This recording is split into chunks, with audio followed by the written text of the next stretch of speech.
अस्सलामुअलैकुम, welcome to my YouTube channel video update tech. तो आज हम CS201 के इम्पोर्टेंट MCQs पढ़ेंगे जो 2025 में अब फाइनल टर्म हो रहे हैं उनमें यूज़ होंगे। तो इनके लिए जो मोस्ट इम्पोर्टेंट MCQs है वो आपके साथ शेयर करने लगा हूँ। अगर आप मेरे चैनल पर न्यू है तो इसको सब्सक्राइब करें ताकि हर new updates, new MCQs, new lectures, हर चीज़ आपको प्रोवाइड हो सके। काफ़ी बच्चे कमेंट आए थे आप CS201 पे वीडियोज़ नहीं बनाते हैं, तो इसलिए आज हम बनाएंगे CS201 पे वीडियो। और अगर इस पे सपोर्ट ना मिली तो इंशाल्लाह फिर इस पे नहीं बनाया करेंगे, फिर हम कोई और लेक्चर पे बनाया करेंगे। तो जिन बच्चों के कमेंट आए हैं वो इस वीडियो को लाजमी देखिएगा। तो बिना टाइम वेस्ट किए हम चलते हैं अपने फर्स्ट MCQs की तरफ। There are mainly types of software two. Software types की कितनी होती है? 2 टाइप्स होती हैं। When x is equal to 7, then the expression of x percentage is equal to 2 will the calculate of x has, तो ये हमारे पास होगी 1, क्योंकि इसकी हमने x हमारे पास 7 था, जबकि इसकी x इसका हमने मोड लेना है इज इक्वल टू 2 के, तो ये हमारे पास आ जाता है 1। अब पॉइंटर वेरिएबल कैन बी, जो पॉइंटर वेरिएबल होते हैं वो हमारे पास डिक्रीमेंटेड ओनली भी होते हैं और इंक्रीमेंटेड भी। तो यहाँ पे हमारे पास दो ऑप्शन आ जाएंगे, बोथ 1 एंड 2। नेक्स्ट हमारे पास आ जाता है set presence is a parameter less manipulation, तो ये हमारे पास बिल्कुल गलत है, लेस नहीं होता, ये हमारे पास लार्ज मैनिपुलेटर्स होता है। उसके बाद नेक्स्ट हमारे पास आ जाता है what change unary operator binary operator throw operator overloaded, तो ये हमारे पास फॉल्स है, ट्रू नहीं है, मतलब यहाँ पे ये हमारे पास गलत है। और ये इसकी रीडिंग भी लिखी है। Before further discussing the concept of overloading will be recapture the things called upon the previous lecture, तो आप उन्होंने कहा कि प्रीवियस लेक्चर में मैं ये बताया था, तो आप वहाँ पे जाकर चेक कर सकते हैं। तो यहाँ पे आप इसका स्क्रीनशॉट ले लें और इसको पढ़ लीजिएगा, क्योंकि अगर मैं ये पढ़ाने लग गया तो वीडियो ज़्यादा बड़ी हो जाएगी। नेक्स्ट हमारे पास है delete operator is use to return memory to free store the allocate of the new operator, तो ये हमारे पास बिल्कुल करेक्ट MCQs है, क्योंकि जो एक डिलीट ऑपरेटर इज यूज किया जाता है मेमोरी को रिटर्न फ्री स्टोर, मतलब क्या है कि आप एक मेमोरी लिखते हैं, आप एक नंबर लिखते हैं 1 से लेके 80 तक, फिर आपको याद आता है नहीं नहीं हमने यहाँ पे 1 से लेके 100 तक लिखना था, तो वहाँ पे आप क्या कर सकते हो, न्यू ऑपरेटर बना सकते हो, तो ये हमारे पास ट्रू है। उसके बाद नेक्स्ट है when do you dynamic memory allocation in the instructor of class then it is necessary to provide the destructor, तो ये हमारे पास आ जाता है ट्रू। इसकी यहाँ पे मैं वो भी लिखी हुई हिंट, ट्रू क्यों आया, क्योंकि जो एक requirement that if the constructor of the class allocated memory is necessary the write the destruction that class we provide the destruction of the class that object cases the exist of the memory allocate the constructor it return the fee store it is critically important। उसके next हमारे पास होता है string STR, ये हमारे पास string होता है 5 string programming string CS201, तो ये हमारे पास आता है डिफ्लेक्ट कंस्ट्रक्शन, ये मतलब इन्होंने MCQs समझ ले खुद ही एक जनरेट किया है। तो इसका हमारे पास मतलब इसके अंदर हमारे पास अरे भी आ जाती है, 2 ऑब्जेक्ट्स भी आ जाते हैं, ऑब्जेक्ट पैरामीटर सब कुछ आ जाता है। ये हमारे पास ऑल ऑब्जेक्ट्स आर अरे। नेक्स्ट हमारे पास होता है what is the sequence of the event when allocating memory using new operator, तो इसमें हमारे पास आ जाता है memory is allocating first before calling operator, ये आपने पढ़ लेना है। ये सिर्फ और सिर्फ इसलिए लिखी गई है ताकि आप कि अगर शॉर्ट क्वेश्चन आ जाए तो आप उस पर बता सके, तो ये लाजमी आपने पढ़नी है वीडियो को रोक कर। डिलीटिंग एन अरे of object without specifying brackets में लीड द मेमोरी लीक, तो ये हमारे पास ट्रू है, ये फॉल्स है। तो अभी अभी मैं ऊपर बता के आया हूँ कि जब आप अरे के अंदर 100 फाइल्स स्टोर करनी होती है नंबर्स, तो आपके पास 80 हो जाती है। उसके बाद आप उस मेमोरी को डिलीट नहीं करते बल्कि लीक मेमोरी उसको नाम दे देते हैं और इसमें एक नया बना देते हैं। उसके बाद हमारे पास नेक्स्ट MCQs आ जाते हैं। Choose the correct option.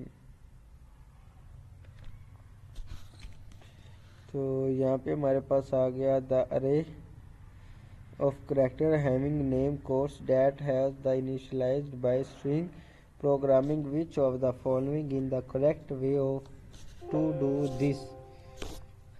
Battery भी लो होगी। तो इसमें हमारे पास आ जाता है 1 and 3 ओनली, मतलब कोर्स में हमारे पास उसमें प्रोग्रामिंग पूछा था PROG प्रोग्रामिंग लिखा हुआ, और कोर्स 3 में हमारे पास लिखा हुआ 12 प्रोग्रामिंग, यानी 3 3 6 3 9, और ये हमारे पास जो प्रोग्रामिंग के वर्ड है ये 12 बनते हैं। तो ये आ जाता है इसका सी ऑप्शन। उसके बाद नेक्स्ट हमारे पास आ जाता है what is the correct syntax of the following statement. PTR construct pointer, PTR को हम पॉइंटर कहते हैं, पॉइंटर टू इंटीजर। तो ये हमारे पास आता है instruction int construct star PTR, मतलब ये पेज नंबर 154 पे भी आप वापस जाके भी इसका पूरा इसका पढ़ लीजिएगा, इस साथ इसका शॉर्ट क्वेश्चन भी प्रिपेयर हो जाएगा, और साथ में आपका ये MCQs भी करेक्ट हो जाएगा। उसके बाद नेक्स्ट हमारे पास आ जाता है overloading member operator. Function is always called by object. Function हमारे पास जो हमेशा कहलाते हैं वो ऑब्जेक्ट कहलाते हैं। इसके बाद नेक्स्ट हमारे पास आ जाता है loader loads the executable code for the hard disk memory. तो ये हमारे पास फॉल्स है, ट्रू, तो ये हमारे पास है true. Hint: after executing program is linked and saved on the disk and it is ready for the execution। इसके बाद नेक्स्ट हमारे पास आ जाता है which of the following is the correct C++ syntax to allocate the space dynamically of an array of int 10। तो ये हमारे पास न्यू int 10 आ जाता है। इसके बाद नेक्स्ट हमारे पास आता है question number 17। The prototype of the friend function must be written the class and its definition must be written inside outside the class। ये थ्योरी आपने लाजमी पढ़नी है, सबकी दी हुई है ताकि आपका शॉर्ट क्वेश्चन प्रिपेयर हो जाए। Like member functions can access the private data member of the class friend function. Hint: these can access to private utility function of the class। Next, to perform manipulation input output we have include the header file। तो यहाँ पे I think इन्होंने ये क्यों लिखा हुआ है fstreamh, क्योंकि ये फाइल मुझे एक टीचर ने दी है, तो ये ना हो कि इसमें MCQ से गलत लगा हो। लेकिन जहाँ तक मेरा आइडिया यहाँ पे iostream.h आना चाहिए, लेकिन अगर यहाँ पे अब जो कोडिंग आ रही है आजकल तो उसमें, लेकिन आपने यहाँ पे iostream.h ही लगाना है। The endl and the flush are manipulators and first are manipulators, some manipulators are parameterless। ये अपने थ्योरी अच्छे से पढ़ लेनी है। इसके बाद नेक्स्ट हमारे पास आ जाता है if we want to use stream insertion of the extraction operator with dash then we have overload these operator object of the class। Next हमारे पास आ जाता है the static data member class can be accessed by only objects। Object से क्या मतलब है? Static data member of class access करते हैं ओनली क्लास को, ऑब्जेक्ट्स को बोथ क्लास ऑब्जेक्ट या none of the given option. मतलब क्लास एक क्लास है, अब क्लास के अंदर क्या क्या चीज़ें आती है, उसके तो काफ़ी ऑब्जेक्ट आ जाते हैं क्लास में, white board, stick, chairs, table, pointer, मतलब ये मुख्तलिफ चीज़ें। तो यहाँ पे इन्होंने कहा स्टैटिक डाटा मेंबर है वो सिर्फ और सिर्फ ओनली सब्जेक्ट्स को प्रमोट करता है। नेक्स्ट है हमारे पास classes define inside other classes are called nested classes. लेकिन मुझे यहाँ पे इसका ओवर लूप लग रहा है। कमेंट में आपने लाजमी बताना इसका कौन सा करेक्ट एमसीक्यू था। विच of the following is return by the destructor of the class destruction do not return a value. उसके बाद क्वेश्चन नंबर 25 में हमें ये कोडिंग दी गई है। हैशटैग कोड इनपुट्स इम्प्लाइड्स ऑपरेटर, तो ये नॉन मेंबर फंक्शन होते हैं। जब भी किसी के पीछे जब भी ये हम लगा देते हैं ना, तो ये फंक्शन हमारे पास काउंट नहीं होता। मतलब अगर आप सी आउट ये सब कुछ लिख ले और फिर ये एक ऐड कर दे, कोई भी लाइन यहाँ पे लिख दे, पीछे ये लगा दे, तो ये फंक्शन के अंदर काम नहीं करेगा।